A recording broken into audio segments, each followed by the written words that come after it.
Thank you, Chair Davis. The email that I would like to read to you comes from a parent in Union County. It reads, "Dear members of the NC State Board of Education, I recently moved my family from California to North Carolina.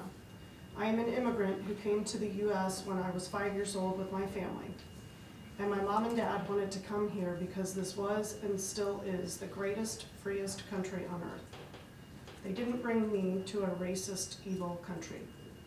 Only here could an immigrant family with nothing but a fistful of dollars and a desire to work hard achieve the American dream. I wanted to write to you because I've heard about your new history curriculum that you are trying to implement.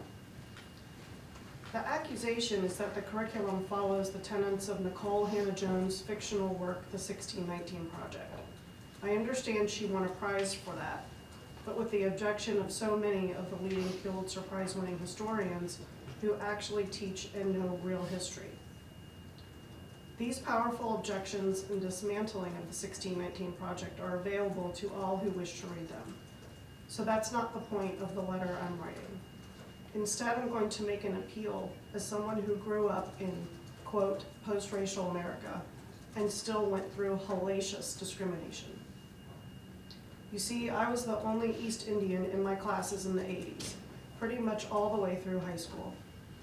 At that time, terrorism, Arafat, the PLO, Gaddafi, etc. were the front pages of all the news. Whether people were black, white, or Mexican, I had a lot of people who looked at me through that lens. I was beaten up, called names like monkey, camel jockey, and the rest. I've experienced more racism physically and emotionally than the vast majority of people my age or younger in this country. But here is the point. I could have been bitter about coming to America and seeing everybody here in the country as racist and hateful, but I didn't and I don't.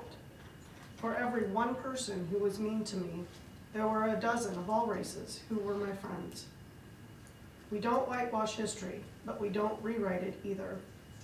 The American founding was not based on slavery, it was based on the desire of the colonists to be free from the boot of England. And yes, for the next 100 years, we went through a terrible struggle internally, culminating in a civil war where 500,000 men died and hundreds of thousands were injured, all to finally exterminate slavery. Then for the next 100 years, we went through Jim Crow era, where Democrats sought to achieve through unjust civil laws what they couldn't achieve in war. But even that internal struggle we overcame, thanks to people like Frederick Douglass, Booker T. Washington, Martin Luther King, Elijah Cummings, and countless other freedom fighters. America's history is like every other country, marred by tremendous good and tremendous evils. But we did what few other countries have done, overcome that evil to create a just and fair society where all who embrace the principles of our negative rights in the Constitution and our culture of freedom and self-determination can not only live free, but succeed and thrive in a way that no other country can provide. America is the greatest country in the world, and we have a bright future if our kids learn its real history, but more importantly, the principles of freedom, God, and patriotism that made it the greatest country in the world.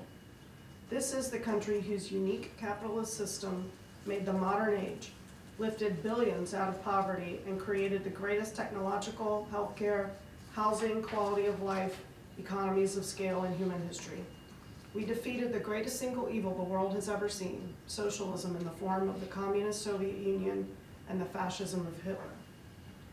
American children need to learn all of history accurately, but they also need to understand that the bloody history and inequality that has been in every country in the entire world, civilization after civilization since humanity started recording history, from the Assyrians to the Babylonians, from Rome to Charlemagne, from the Holy Roman Empire to the Mughals to the Great Khans to the Spanish and British colonial empires. All of human history is a long, bloody wash of injustice and death and human slavery. Sure, we did great things, but not until America and the American system was there a country that allowed people to unleash their human potential and built on the foundation that government was not the ultimate power in people's lives, but there to serve the people and be limited and controlled by the people. Children cannot love and defend a country if they are taught to hate it.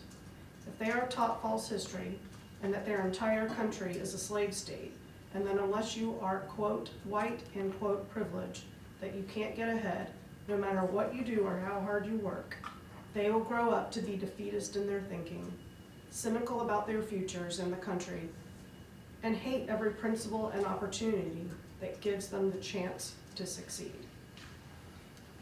And I will add my own thoughts here briefly, and that is this. The sentiments expressed in this email are dependent upon the extent to which children are offered a sound basic education. I ran for this position knowing that we are not doing that right now. And so I choose to do this job so that I can be a part of controlling what we can control. And that, my friends, is the extent to which every child in our state has a sound basic education. We are not providing every child that opportunity right now. And that is why we do the work that we do. Thank you very much.